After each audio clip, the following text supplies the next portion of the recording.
নমস্কার, রান্নাঘরে মহারাজা তোমাদের সবাইকে স্বাগত। আজকে দেখাবো আমি বাঁধাকপি পাতা ভর্তা বা বাটা।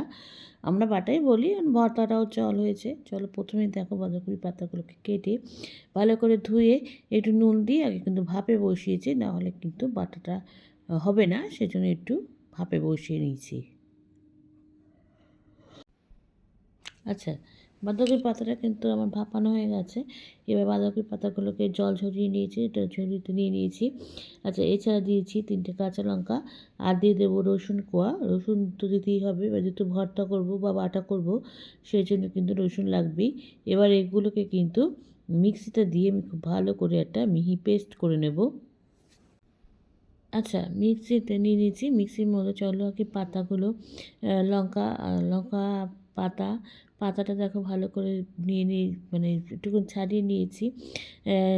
এটা যেহেতু একটু বড়ো বড়ো ছিল, ছিঁড়ে নিয়েছি আর কি। এবার একটুখানি লঙ্কা দিয়ে দিচ্ছি। ওখানে আমি 2টো লঙ্কা দিয়েছি, কারণ আমার লঙ্কাগুলো প্রচণ্ড ঝাল, সেই জন্য ওখানে 2টো লঙ্কা দিয়েছি। আর দেখতে তো অনেকটা লাগছে, কিন্তু যখন মানে কড়াইতে সাঁতলাবো, তারপর যখন দেবে একদম অল্প হয়ে গেছে।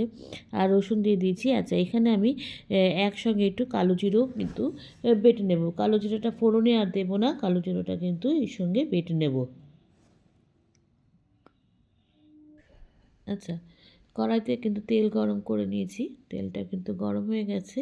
এবার যে আমি মিক্সিতে ভালো করে পেস্ট করে বলছি সেটা তো দেবো, তার আগে চলো একটু পেঁয়াজ কুচিটা একটু ভেজে নিই। আচ্ছা, পেঁয়াজটাকে তো আমার ভাজা হয়ে গেছে, একটু লাল লাল করে ভেজেছি দেখো। আচ্ছা, এবার কিন্তু আমি এখানে বাঁধাকপির যে পাতাটা বেটে রেখেছিলাম সেটা এবার দিয়ে দেবো। দেখো দিয়ে বাঁধাকপি দেখো কতটা পাতা ছিল, দেখে কতটুকু হয়ে গেছে, আর এত সুন্দর হয়েছে খেতে। এগুলো একটু অল্প হলে না মনে হয় দেখলে মনে হয় কি এটুকুনি হয়েছে, কিন্তু ওইটুকুনি দিয়ে কিন্তু তোমার এক থালা ভাত খাওয়া হয়ে যায়। সেই জন্য কিন্তু আমি মানে পাতাটা অল্প হয়েছে, কিন্তু একটু কষ্ট হচ্ছিল, পরে আর ওই অল্প দিয়ে কিন্তু অনেকটা ভাত খাওয়া যায়। চলো এবার এটাকে খুব ভালো করে কিন্তু তেলের সাথে কষিয়ে নেব।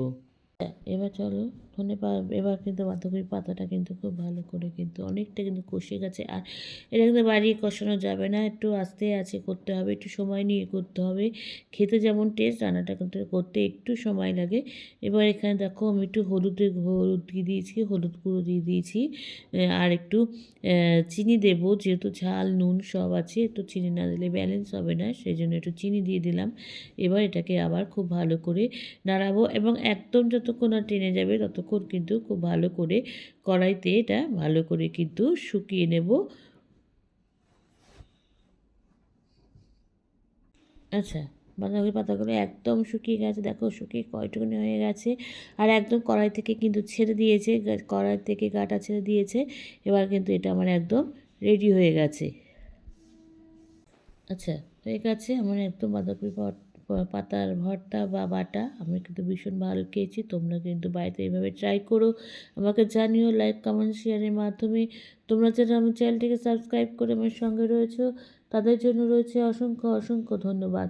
আর যারা করোনি তারা প্লিজ চ্যানেলটিকে সাবস্ক্রাইব করে আমার সঙ্গে থেকো। তোমরা সবাই সুস্থ থেকো, সাবধানে থেকো, ভালো থেকো। চলি, টাটা। দেখা হচ্ছে পরবর্তী নতুন কোনো রেসিপিতে তোমাদের সঙ্গে।